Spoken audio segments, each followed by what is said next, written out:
With this practice, we are going to do some hip and some rotational work and some shoulder work, and also a bit of longer holds for that outer hip.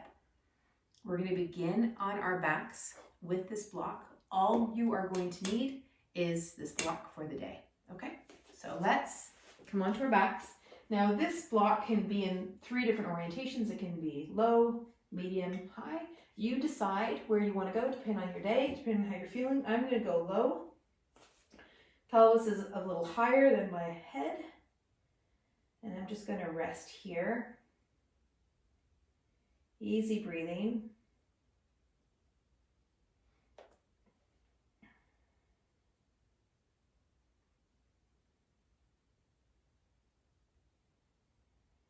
And just get a sense of how you've been with your day and your day's been with you.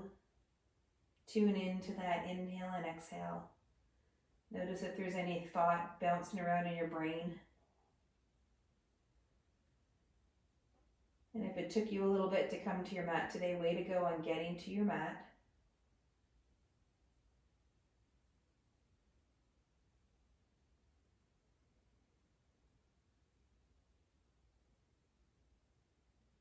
Inhale in, exhale out. Feel the texture of your breath and just notice where it is. Where does it feel the most open? In your belly or your rib cage or through your nose? Where is that awareness of yours on your breath?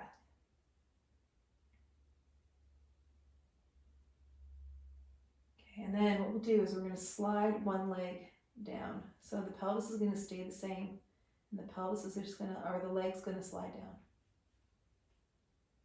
So a little bit of hip extension here. Notice what's going on through your SI or back.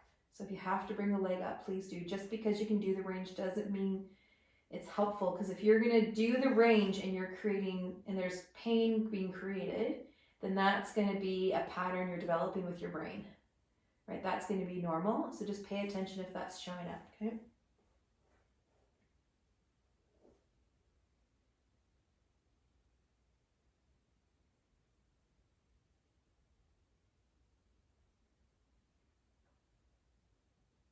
And then bring that leg back up, and then other side.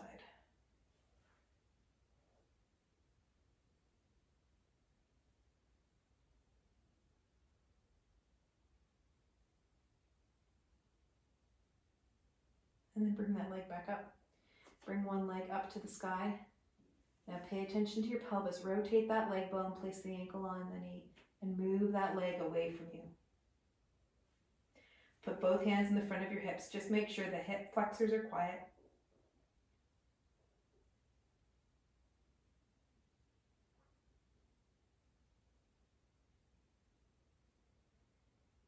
Good. And then bring that leg down. And then other leg comes on up. And then rotate it and bring that leg down. And then rotate it. Hip flexors are quiet as that move legs wide.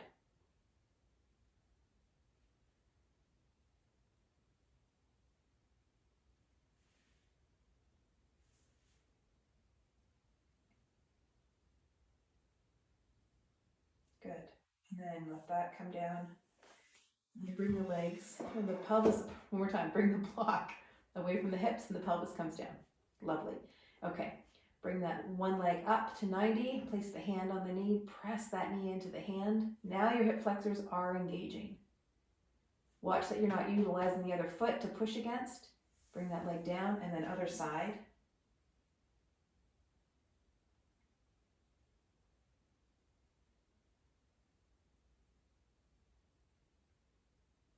Great, and then come on down. All right, so now for this next one, we're going to take one leg up and the other leg up.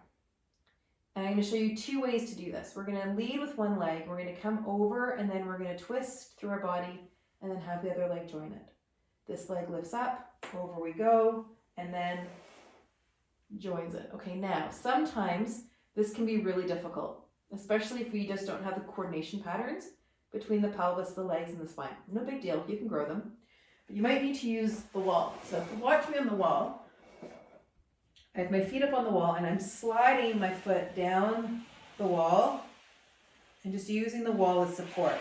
Now, it's not uncommon that when you're starting this, that you only go about this far and then back over this far. So you decide. You have to pay attention to the orientation between your legs and your pelvis, your torso, and your rib cage. Yeah? It's very easy to grow, but the key is you have to pay attention. So then as you move, the principle or concepts is one leg moves, and then the pelvis follows with the other leg, and then you take that twist right over. So this knee will be flush with the bottom knee. Not necessarily touching. My shoulder stays where it is.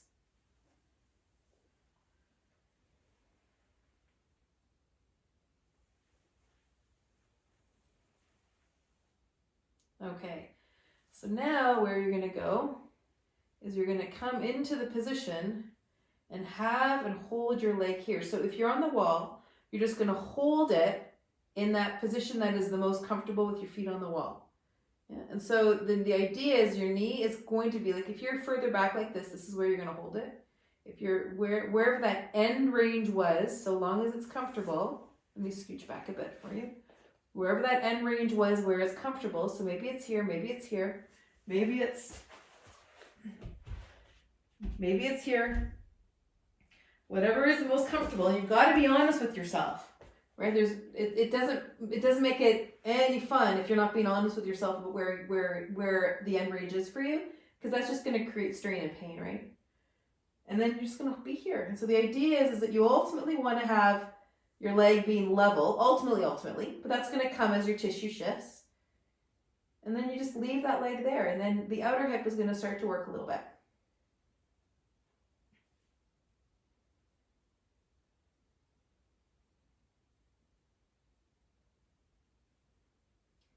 And just be really easy with your breathing. Super easy. Watch so you don't push down with the bottom leg. And then just count off another 5 breaths.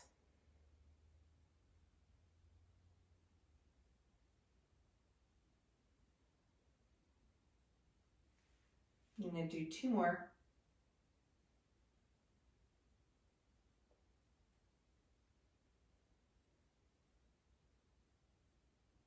Awesome. And then bring that leg back. Good. And then take a breather. Get yourself ready for the other side and move the legs over to the other side.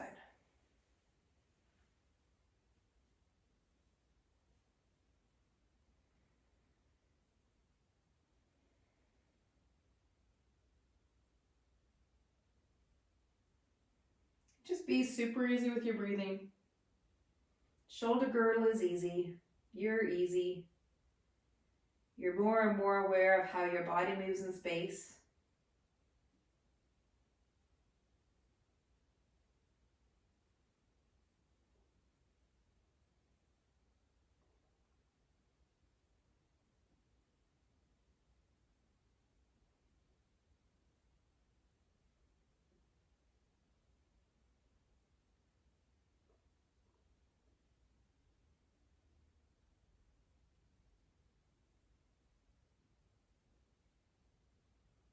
Easy breath. Another 4 more breaths.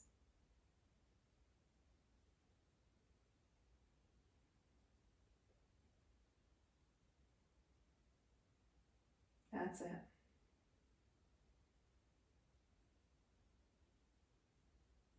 And then coming on back. Good. And then rest yourself back. And just lie with your knees bent and just feel what you've just done to yourself. Because sometimes that can make your outer hip really sing a little bit. And if it didn't and you were really comfortable, you can always add more breaths to it and be there for, 3, 5, 12 minutes if you want on that one side. I'm not kidding. Like, you could do that. It's an interesting practice to hold it for that long and not brace and grip elsewhere. And it really develops an interesting kind of endurance. All right, let's stretch one leg out, bring the other leg up and bring into a twist.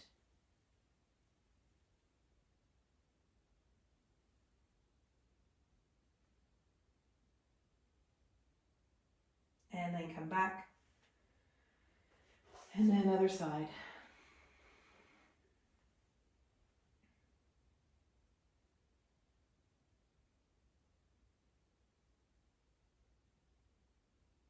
and then come back. And let those legs rest out. Have a feel of what you now notice in your body. And you can stay in this Shavasana for as long as you would like.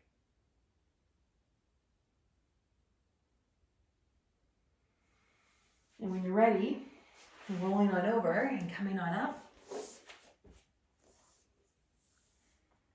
Whatever you decide to do next, have a great rest of your day. Allow some of this feeling to come with you, and we will see you tomorrow.